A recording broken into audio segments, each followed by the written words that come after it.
Next, we take you to the National Press Club for a speech by former professional tennis player Arthur Ashe. Mr. Ashe visited the Press Club earlier this week to discuss the balance between news interests and the privacy of individuals. Back in 1968, Arthur Ashe was the first black man to win the U.S. Open tennis tournament. He's also a winner of the Australian Open and Wimbledon. We take you now to the National Press Club here in the nation's capital. Mr. Ashe.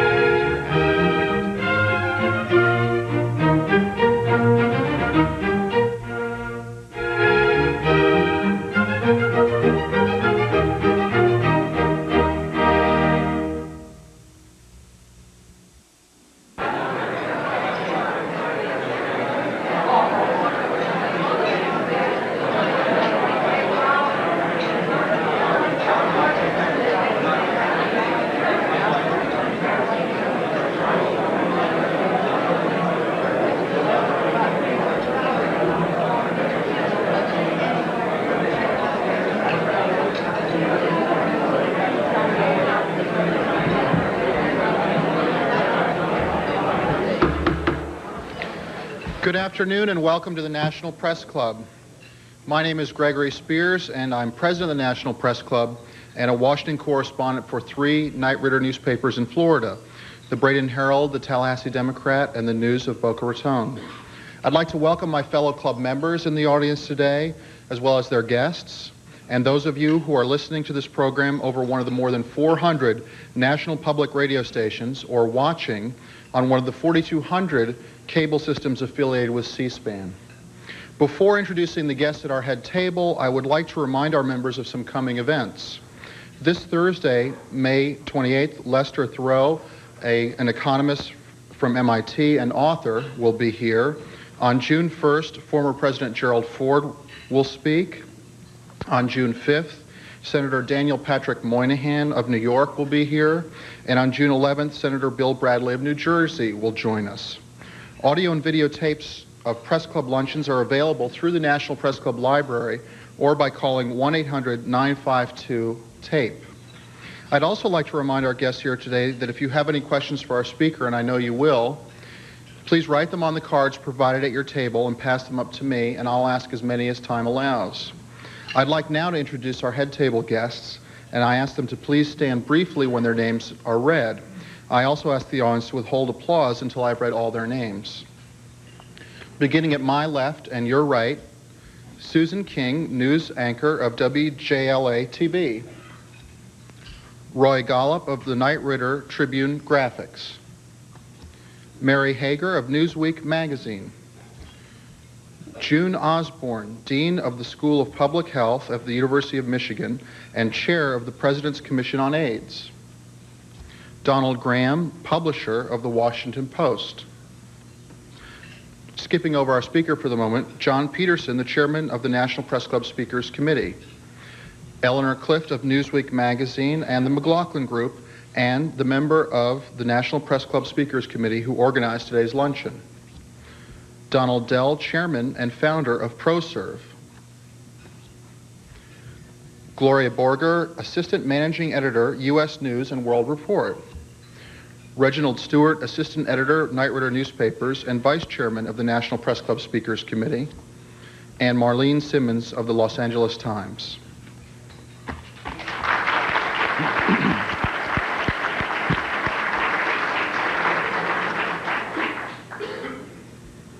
Arthur Ashe was born in 1943, a little over 100 miles from here in Richmond, Virginia. But he's come a long way to be with us here today. He's made his name in the competitive and virtually all-white world of tennis, where he was the first black named to the Davis Cup team and the only black man to win Wimbledon and the U.S. Open. He learned to play tennis on public courts in Richmond, where his father was a park supervisor. When he was 12, he was turned away from a whites-only tournament in the segregated city, an experience that fueled a lifetime of civil rights activism. He was one of the first black athletes to use his public success to promote equal rights, not only in America, but around the world. Mr. Ashe has been in the forefront of the protests against apartheid in South Africa. He has founded inner-city tennis programs for black youngsters, and in a recent article in the Outlook section of the Washington Post, he suggested that the U.S. military play a role in rebuilding America's cities, at the same time providing role models for troubled youths. Mr. Ashe, who is 48, retired from competitive tennis in 1980. He had a quadruple bypass operation before he reached the age of 40. 3.5 years ago, he learned he had the HIV virus, apparently contracted through a blood transfusion following heart surgery. He chose to keep that information private to protect his wife and then 5-year-old daughter from publicity. Last month, after USA Today questioned him about it, Mr. Ashe revealed his condition in an emotional news conference. Arthur Ashe's forced revelation kicked off a storm of criticism and self-analysis in the media about privacy and the right to know. Mr. Ashe may be a reluctant role model, but he says the 3 years since he learned he was HIV positive have been his most creative, and that he is ready to bring the same grace and style that marked his tennis game to the challenge of educating others about AIDS. Ladies and gentlemen, please welcome Arthur Ashe.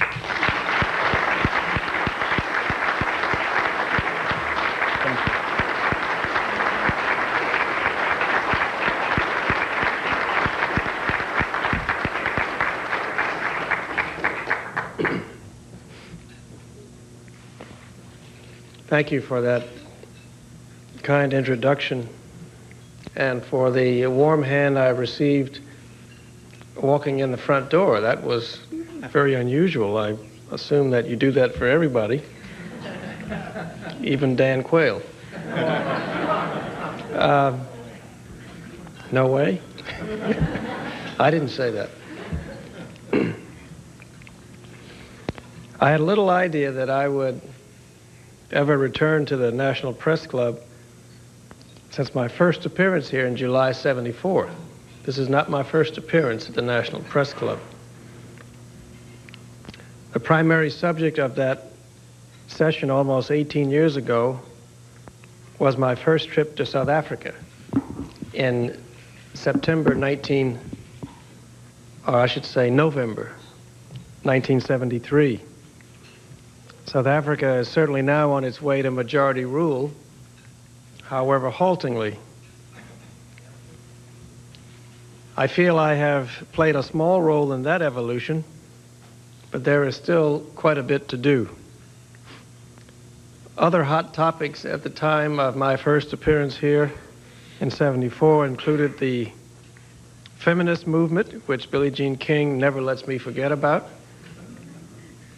the advent of free agency in the team sports of basketball, baseball, and football, Watergate, the all-volunteer armed forces, which he just mentioned in the introduction, an allusion to that, and the beginnings of a devastating trend in the black community for young would-be professional athletes to forget about academics and concentrate solely on athletics, basketball in particular. But today I really wish to question your values, although I've seen some reports as such, and I guess tweak your journalistic sensibilities. Of all the invitations that I have received recently to speak, this one has certainly been the most compelling. I am not easily rattled, as most friends would tell you about me, but I was very irritated and disappointed, more disappointed than irritated, at being put in what amounted to a no-win situation. That is, to protect what I thought and assumed was a right any American had to keep personal matters private, I would have had to lie to the very institution that is supposed to guard our republic's honesty and ideals. No matter how you analyze it, I ought not to have been put in that position, and many people, it appears, agree with me. So I am here as a layman seeking clarity about the press and personal privacy, or more specifically, just what are the parameters of personal privacy? What are they? Who sets them? And by whose authority are they issued? To me or to any other American, what is sacrosanct and or inviolable? It is, I believe, an important issue because the technical capability to know much of one's personal life, your life, credit cards, etc., tax audits, that technical ability is way out in front of any consensus on when and if it should be public knowledge. I am very aware that, as with most people in this room, I am both a public figure and a social critic. Though us sports critics and writers are sometimes thought of more as shills than objective observers, but that's okay, if you're talking about the Redskins, obviously. Nevertheless, I acknowledged and I long ago accommodated myself to the fact that in our society, as F. Scott Fitzgerald commented on the rich, public figures are different from the rest of Americans. I also suppose that it loosely follows then that the higher one is on the totem pole of awareness and visibility, the more different one becomes. The higher one's index of public figuredom may be possibly expressed in Q ratings, the more newsworthy one's entire life becomes, not just that item that made such a person newsworthy. I don't have to go to journalism school to realize that people, public figures in particular, are the primary grist for the mill that processes free-flowing ideas. People are basically interested in other people, much more so than in powerful but abstract ideas. Knowing this, all matter of schemes sometimes by some public figures are concocted to gain maximum press exposure by pretending to circumscribe media access. Of course, this doesn't fool anybody, least of all you all in this room. It becomes a game played by clever publicists sometimes. Some people can become public figures temporarily, or for 15 minutes, as Andy Warhol once suggested. Others, I understand, in our society and Western civilization, are bequeathed lifelong public figure status by virtue of birth alone. Prince Charles or John F. Kennedy Jr. Some come by it by virtue of a singular accomplishment, like, say, Dr. Linus Pauling. And some come by it, say, like, by a succession of accomplishments, like Gloria Steinem. And there are some others, like Donald Trump, who just work at it. So in answer to an open-ended question of what makes something or someone, quote-unquote, newsworthy, lacking a consensus or journalist protocol against which to judge one way or the other, the answer about this newsworthiness is liable to be akin to that for obscenity. One knows it when one sees it. Of course, everybody sees it differently and has his or her own fuzzy definition. One problem is that what made someone newsworthy initially is frequently no longer enough. That person's entire persona takes on the attributes of public property. I understand that as a public figure of sorts. It is precisely because I am aware of that tendency that I wish to keep my age status secret. AIDS is, of course, today infinitely newsworthy. Nearly every edition of every major daily has either a story or the disease mentioned therein somewhere, every day. And it should be. It is a frightening pandemic that is spread in large measure by that most newsworthy of topics, sex. The world was just waiting for the first famous HIV-positive heterosexual to go public when Magic Johnson came along. I, too, a closet AIDS patient, wondered what it would be and who it would be. And there are surely dozens more public figures who know they are HIV positive or have AIDS and who are living quiet lives in anguish at the thought that their secret will be found out. The media has justifiably exposed and reported the unnecessary difficulties that can accompany an admission of AIDS. The loss of jobs, apartments, insurance, friends, influence, personal wealth are just some of the horror stories that the media has rightfully helped to expose. But what I did not see accompanying some of these exposés were enough quotes from experts to counter the public's irrational fears that AIDS patients are a danger to society. I know some dentists, personally, that have lost 10% of their patients because it was found out that they had been treating some AIDS patients. As a member of the board of directors of Aetna Life and Casualty in Hartford, I was very aware of our policy on AIDS, which was incompletely reported in a number of papers. That context on a story as a follow-up to my announcement, the context was so misleading that I felt forced to release a personal statement to clarify the policy. Like many other private health insurers, Aetna had been forced by circumstances beyond its control, like the lack of tort reform and the inability of our society to control health care costs. It had been forced to drop health insurance for any individual who applied alone. That is, if you are perfectly healthy and could get 10 doctors to swear that you're in excellent shape, if you came to an Aetna agent and asked for an individual health insurance policy, you would be turned down. But if someone covered by one of our group policies had AIDS, he or she would certainly be covered, and there would be no artificial caps.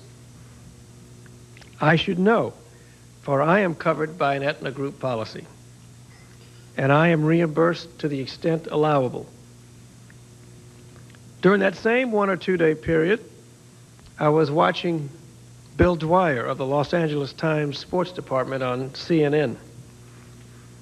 He was answering questions from callers, and in reply to how they decide, the LA Times that is, how they decide what to print or who to expose, he said, and I'm quoting from what I saw on CNN, "Each story is different, ... end of quote." There was no protocol, no checklist, no primer, no rules that one would find in the law or in medicine. Journalists are not licensed, do not have any boards to pass, no exams to be graded. In essence, Mr. Dwyer just sits there and brings his own set of cultural values to bear in deciding. So I wonder, would a woman have been just as predisposed to print my story? Suppose the person in question was Mr. Dwyer's son. Would a Hispanic American or African American been more sensitive to the reconciliation among the competing imperatives of a gossip-addled public that can't decide whether it merely wants to know, needs to know, just has to know, or just is reserving the right to know? No doubt the average person may want to know whether or not I have AIDS. It would make very juicy reading. The stuff that makes people call each other up on the phone and begin the conversation by saying, quote, "Did you hear such and such?" End of quote. Any informed citizen certainly needs to know the basics of maladies like AIDS. That's prudent. And you find that, I find that, in my daughter's nursery school classes. The public certainly doesn't have to know as if it were some medical sine qua non. The right to know private matters like AIDS is in the news a lot these days. The right. As in, does the public have a right to know whether or not a pilot tested positive for cocaine? Or a conductor who drives one of your Washington subways? Yes, I would say I'd like to know whether or not that fellow or woman tests positive for cocaine. I write for the Washington Post and Tennis Magazine, and I know some things about some athletes that would certainly be damaging. But other than mere titillation, going public with this sort of information serves no useful purpose. I am sure Ben Bradley had lots of dirt and confidential information about government figures, but he never had it printed because it served no useful purpose. I only say that because that would be true of any major daily editor. Other than just knowing that I have AIDS, would the body politic be better off transgressing my right to keep such matters private? I don't think so. Interestingly, as I was saying to Eleanor just a second ago, my admission of AIDS would serve some useful purpose only if I cooperated. If I told my doctor in New York City I didn't want him to give any information about my particular case, even after I've been outed, he would have been professionally obliged to go along. I am sure most of the doctors and nurses at the New York Hospital, Sloan Kettering Hospital for Special Surgery, Rockefeller University Complex, where I'm treated, and the Northern Westchester Hospital Center, where I was treated for another malady following my brain surgery, I'm sure they all knew about my case. It's too interesting a story not to have made the rounds, yet it never saw the media light of day until someone tipped off USA Today. This is not something either that a spin doctor can maneuver or manipulate. The prospect of not being able to keep something like one's AIDS condition or something related private certainly works to persuade worthy potential political candidates from seeking public office. The fact that someone may have smoked a joint at a party 15 years ago is now reason enough to avoid altogether an almost certain inquisition-like atmosphere that is sure to follow. That this attitude is not just some paranoid reaction to snoopy newsmen probably forced Governor Bill Clinton, a Rhodes Scholar, a man who thinks and speaks well on his feet, to add a phrase to his marijuana story that is now the subject of jokes and cartoons. Quote, "But I didn't inhale," end of quote, is now said to be the mother of all disclaimers by a presidential candidate. The media itself has been egged on, I believe, in a very practical sense, by the commercial success of unauthorized biographies and television shows that sanitize gossip. Competition among the networks, both broadcast and narrowcast, and the increased number of choices a viewer has on his or her TV screen may mean a lowering of standards just to maintain ratings. Newspapers try to compete with TV and radio. Evening and afternoon papers are disappearing. People don't read as much as they did before television. 60% of American households did not buy a single book last year. USA Today's success is due in part to a quick read format, color, upbeat stories, use of graphics, practical information. In keeping continuous notes for the second edition of my History on the Black Athlete, which will be published next spring, I have an insertion from 2 years ago, as I'm inputting new information, from 2 years ago, expressing gratitude that USA Today featured more minorities and women in more places of prominence in its pages than any paper I knew of. It continues to do that, and I commend them for it. Yet competition for readers and subscribers may very well have influenced Peter Pritchett to agree to print my story. I'm talking about a matter of judgment, since all newspapers know a lot more than they print.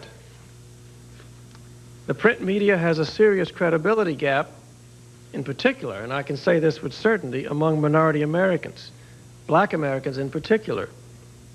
I am not exaggerating at all when I say that many feel the prevalence of AIDS among blacks is by design. That is prevalent and not idle gossip or talk was proved just a couple of weeks ago when the New York Times printed an editorial as such. The drug AZT in the black community is viewed with skepticism, and the consequences of this doubt are all too obvious. There are now about 220,000 confirmed AIDS cases in America, a doubling in the last decade.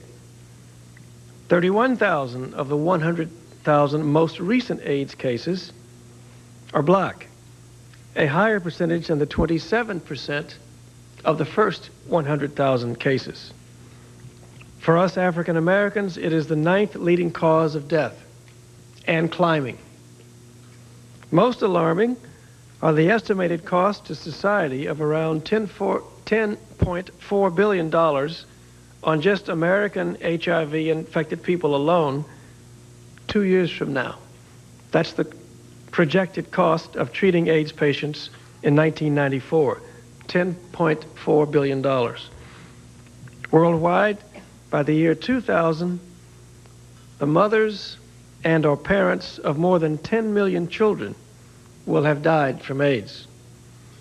The overwhelming consensus among AIDS experts is that, and I'm quoting from a passage in the current issue of Scientific American, in the absence of vaccines, the only way to restrict the spread of infection lies in education. So precipitous actions like that taken to out me last month will, in my view, do more harm than good. Seriously ill people want, above all, to feel that they have control over their lives.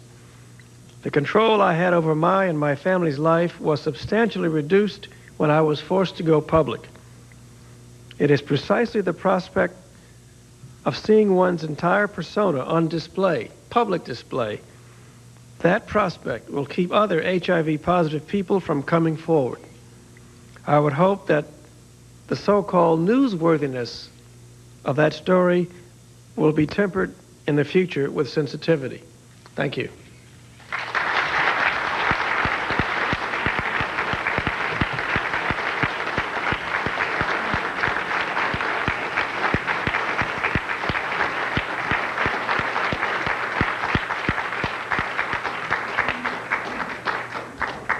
Thank you for those remarks, Mr. Ashe. Since your public revelation, has life been as different or difficult for you and your family as you feared? Life has been very different. It has been most different for my wife and me. We have had to put into effect preliminary plans we had made some time ago about how we would adjust.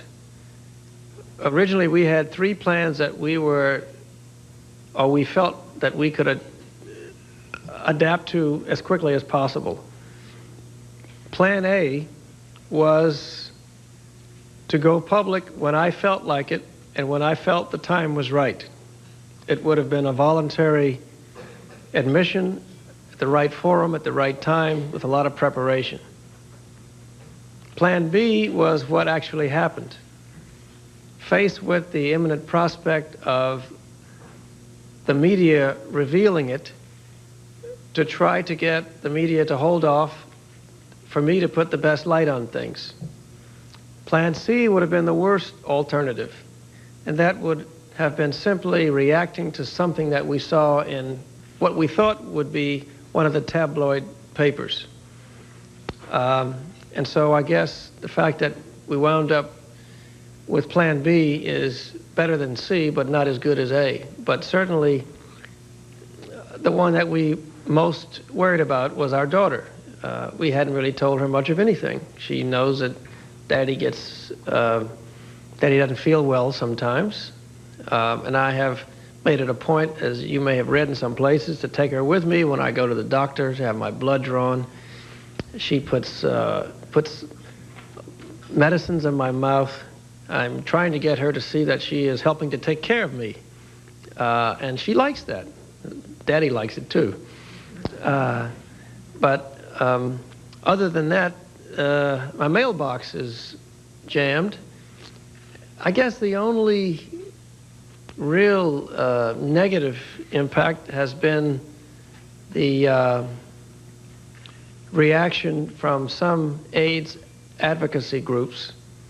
There were some that came in the mail that were so strident and so insistent that I felt compelled, and I was here in Washington when I did it about a month ago, to have the press tell whoever wants to read that I certainly would not be forced to do anything.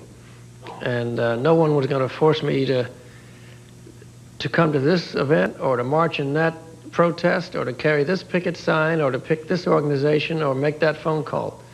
I absolutely was not going to succumb to that.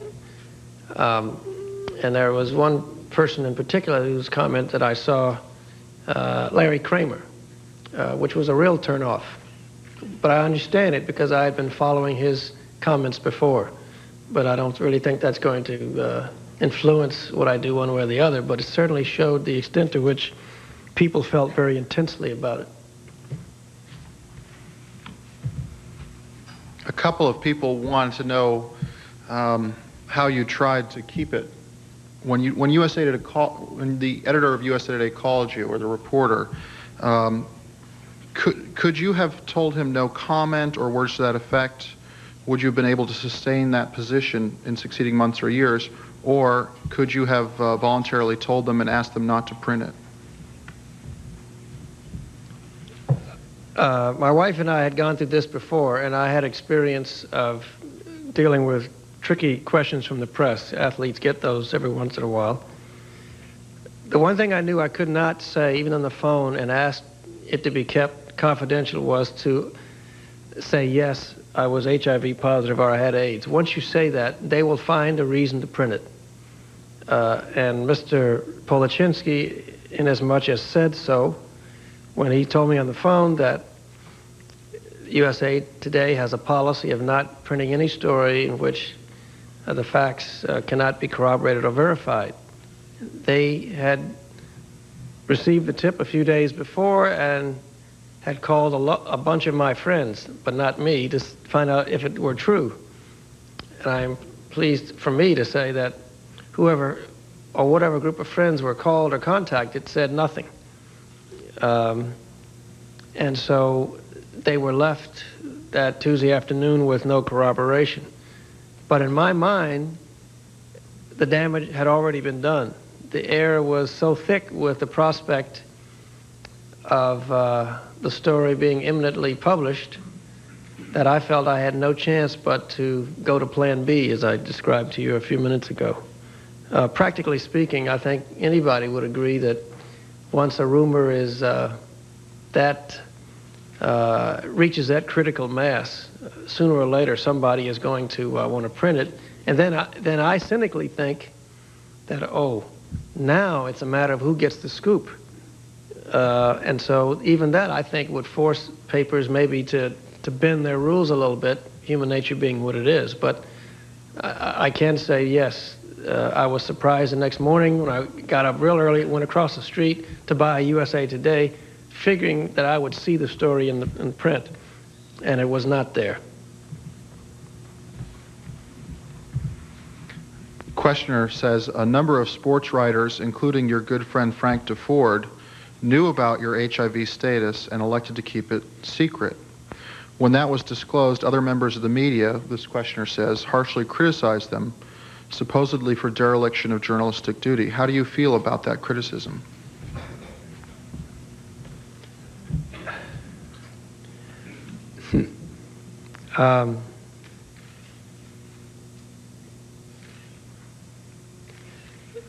If any group of journalists could be said to have indicted themselves, it certainly is evident in what they say here. Frank Deford is one of my best friends. Yes, he is a journalist, but I had absolutely no reservations in telling Frank Deford, because I told him as my friend, not as a journalist or someone who was a senior editor of Sports Illustrated or Newsweek, that Frank Deford might confuse the two never crossed my mind. And so I would like to meet this group who think or thought that Frank Deford was derelict in his duty in keeping this information to himself. I would like to meet them. I'd like to have them sit down and have them tell me that they would treat members of their family the same way. I mean, I guess this goes to the heart of what I said in my last comment. I mean, are you going to be cold, hard, crass purveyors of facts just for the sake of people's right to know, or the guise of freedom of the press? Or are you going to show a little sensitivity about some things? A question.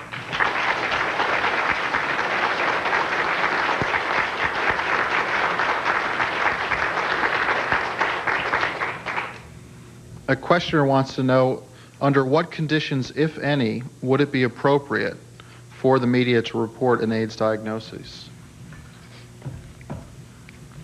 I think there's a difference between the media reporting it if a person wants to make it known voluntarily. I think there should be debate on which individuals and conditions like this should be public knowledge. If some sort of protocol or checklist or guidelines are reached as a result of intense public debate and an informal public consensus arises, then I think we're all on much more solid ground in thinking that, oh, if several of these criteria are met, then the media will feel comfortable in going public with something like that. But in the absence of a consensus, and there certainly didn't seem to be one, well, then I think something this private, this personal, this so much a part of one's very being should remain private.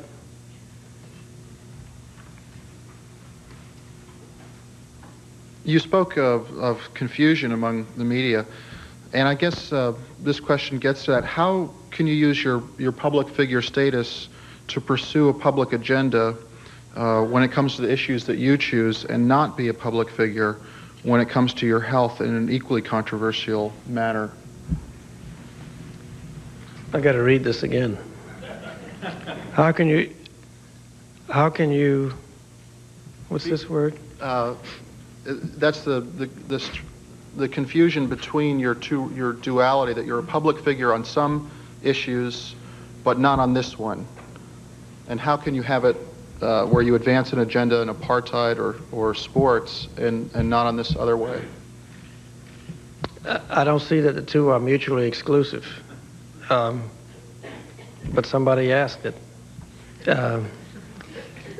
If you want to take volition away from me, that's one thing. I can certainly choose to get involved, whether I'm a public figure or not, in any matter that I deem worthy of my time. If by this question you mean that I am being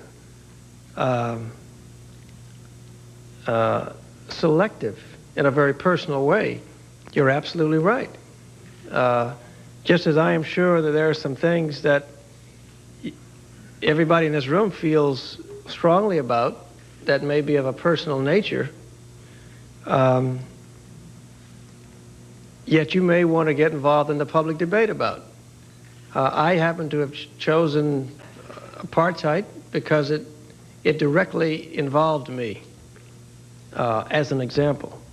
In 1968, and in 1969 and 1970, the South African government told me I could not play in Johannesburg. Case closed. I'm personally involved in apartheid. I'm not involved in some armchair philosophical way. I was discriminated against, and I got involved. Same as it relates to some civil rights matters. I mean, obviously, if you're born in black in America, you're automatically a member of that club. So I don't see, while this is a contradiction in terms at all of being selective about which matters that I elect to get involved in.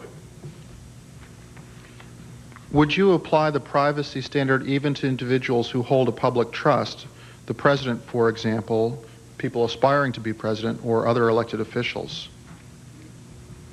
I think, again, that would, a consensus on this would arise out of a national debate on the issue.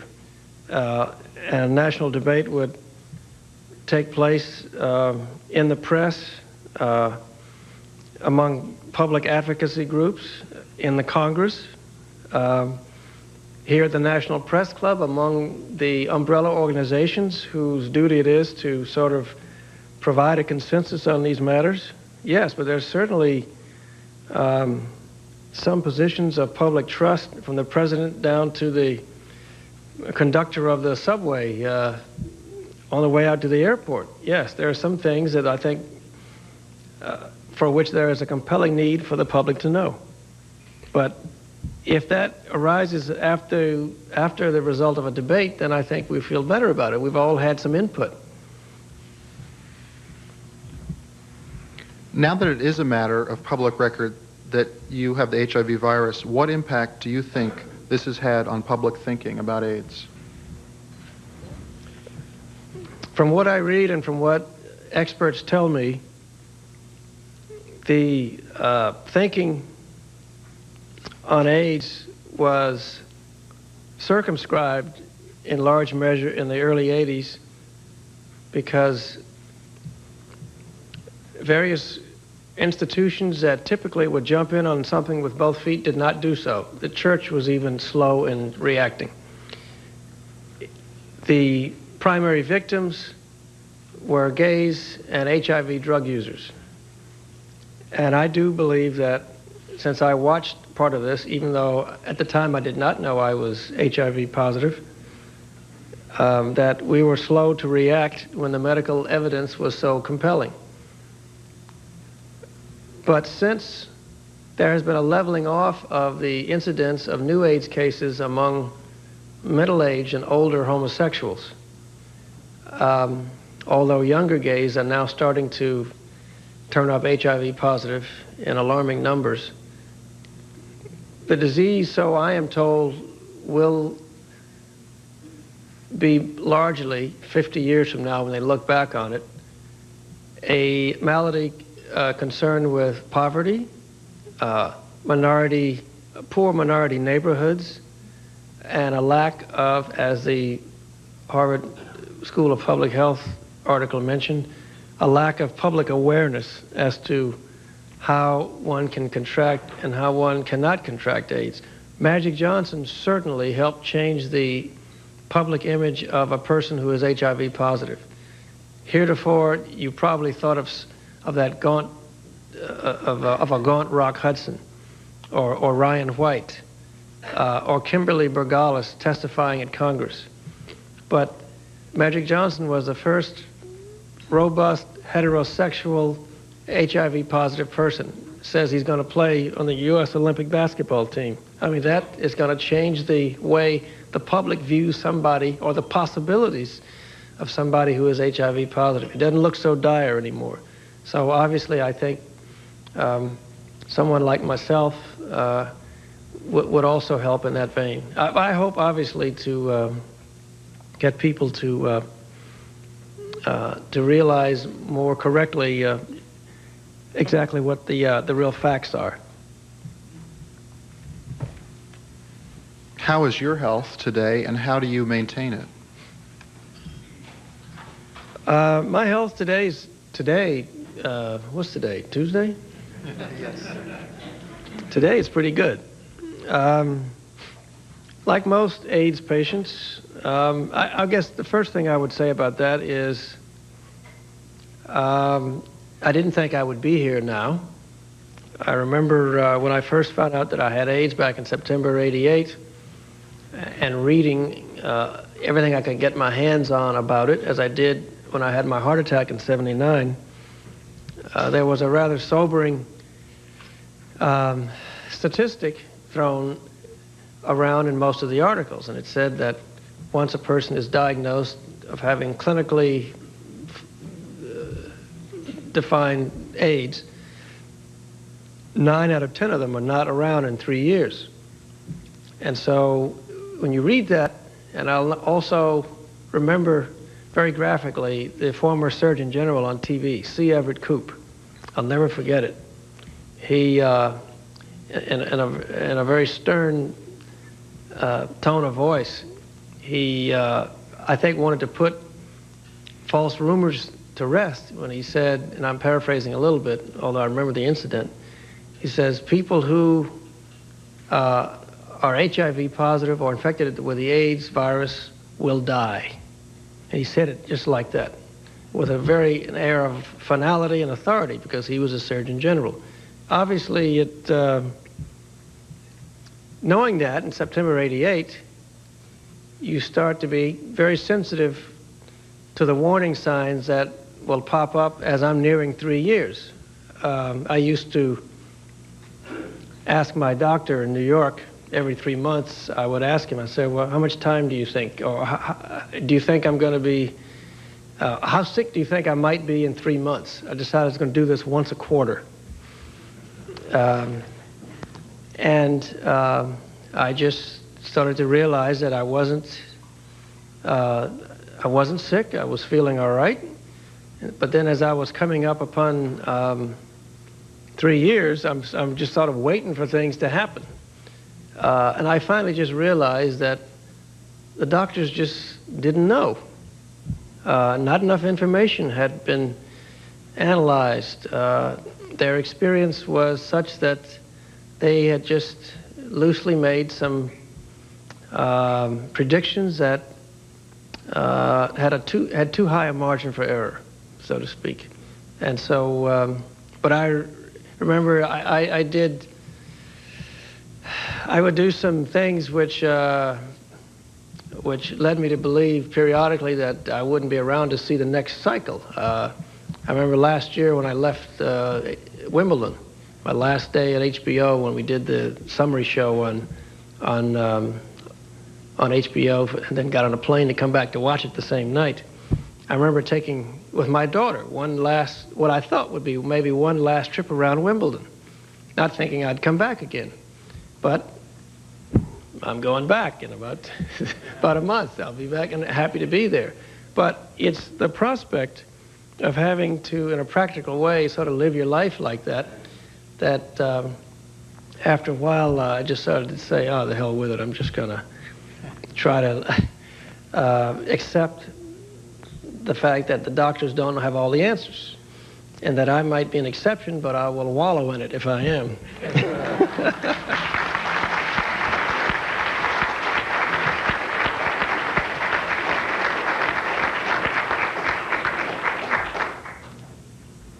Questioner asks, given the growth lines of AIDS in our inner cities, it's not surprising that many black Americans worry this may be a conspiracy directed against them, something that you touched on in your speech. Can you amplify on that, and also what can be done to blunt this epidemic and eventually whip it? That is a very important sentiment to me personally, for a couple of, I think, powerful and practical reasons. One is that a very highly vulnerable targeted group for HIV infection happens to be among minority Americans. And secondly, the cynicism and the skepticism with which minority Americans view anything from the government on any level is so high that when something positive does come out sometimes, they are usually laggard in wanting to take advantage of it. There is a strong sentiment in the minority community, which I told Dr. Roper and Dr. Fauci when I had a meeting with them, a very strong sentiment that the high incidence of AIDS cases in minority America is by design, that it was part of an overall policy of genocide, of trying to contain very high birth rates, and that it was also part possibly of an earlier neglect in the early 80s when gays and IV drug users were the primary targets of, well, just let the disease take its course. Another government experiment was alluded to quite often, that is the syphilis experiment conducted at Tuskegee. This was over 50 years ago now. And There was also the suspicion that, very strongly held even now, and you see it in the black papers and in the black format radio stations, that there have been some promising potential AIDS treatments which have originated supposedly or developed in Africa. But because Western medicine didn't lay claim to owning it, that Western medicine would freeze it out as a viable alternative for treatment.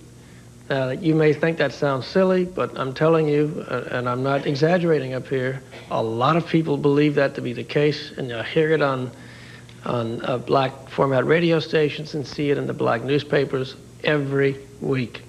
And so I think that the government needs, on all levels, need to be more creative and a bit more proactive in trying to reach people in this very highly targeted and very vulnerable group.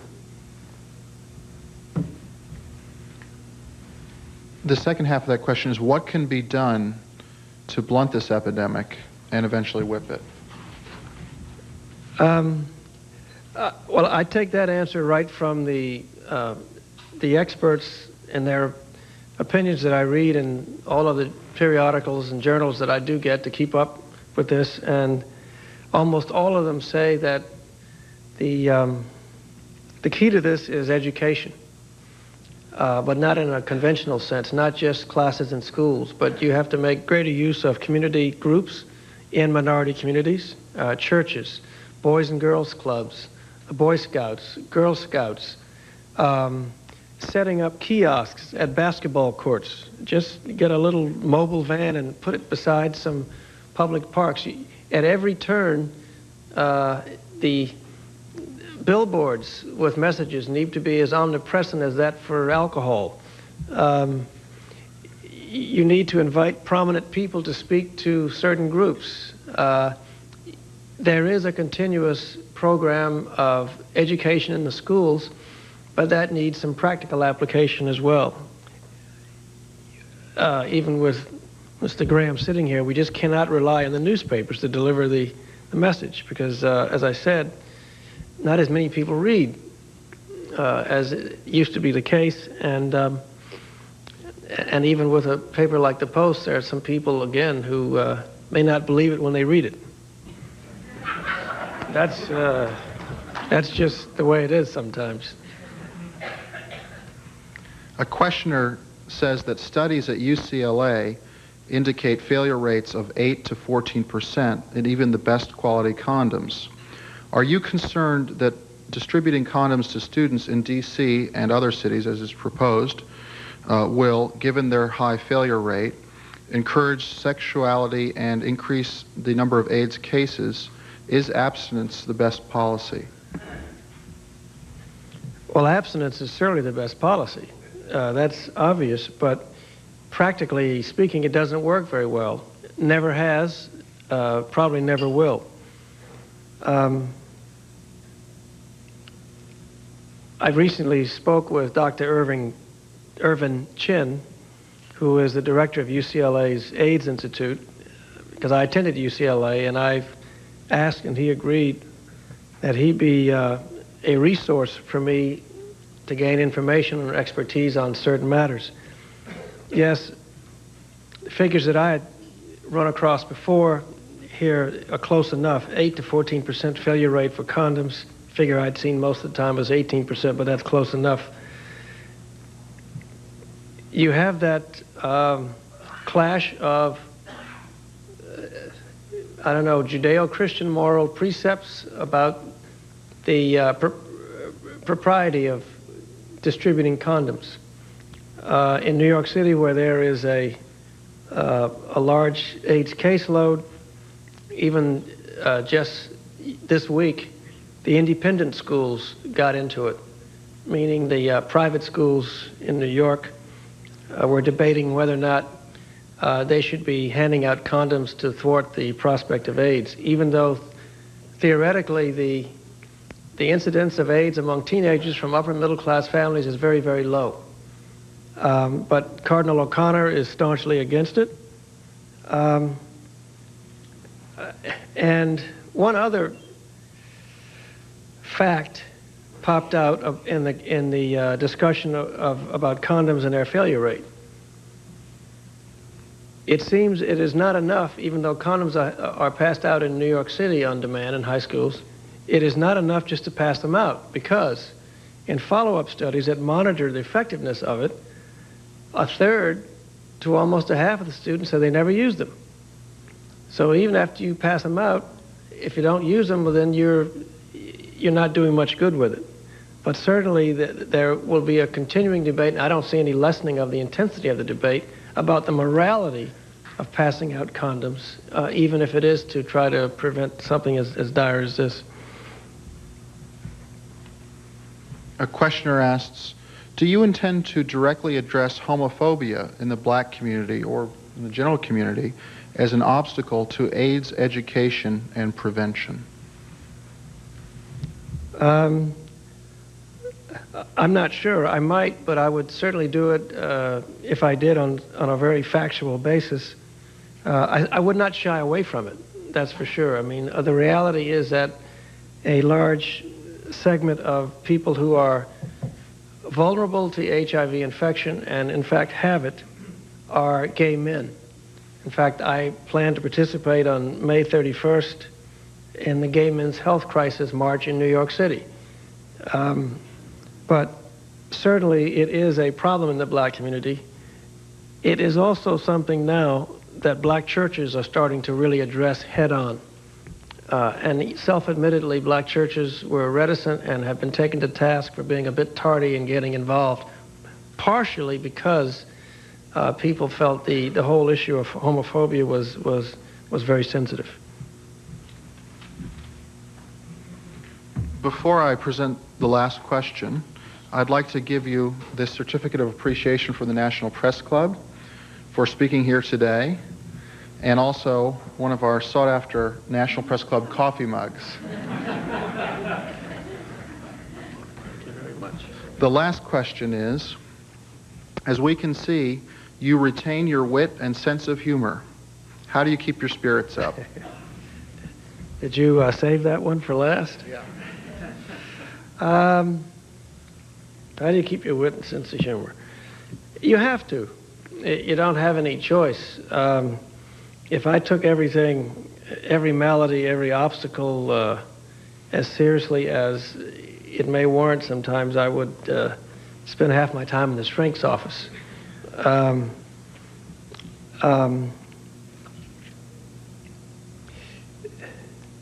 guess the last thing I could say about it is that I know very well that the volume of one's response does not always correlate with the ability to communicate. I know I, for one, don't like anybody screaming at me. I don't care who it is, even my wife or my daughter.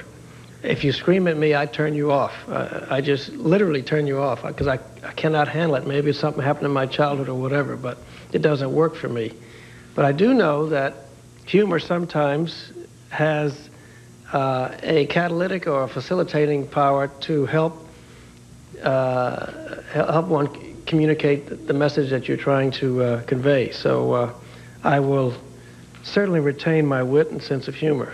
I hope you didn't think my jokes in my speech today were too far off, but certainly I've enjoyed being here, and I would hope, again, the last thing I want to leave you with is that if you are members of the working press, or maybe you're not working because you were laid off or something, that see it, my wit and humor is still there, that you would really temper your definition of the public's right to know or the newsworthiness of something with sensitivity, because it is better that you police yourself than we have to use other means to do that, and there soon may be a need to do that. Thank you very much.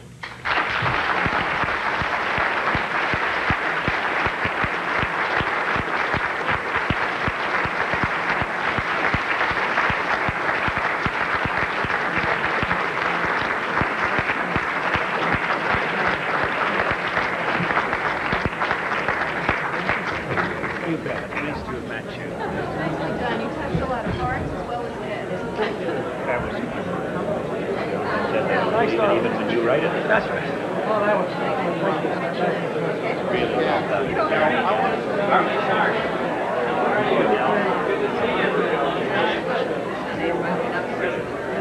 Oh, I'm sorry.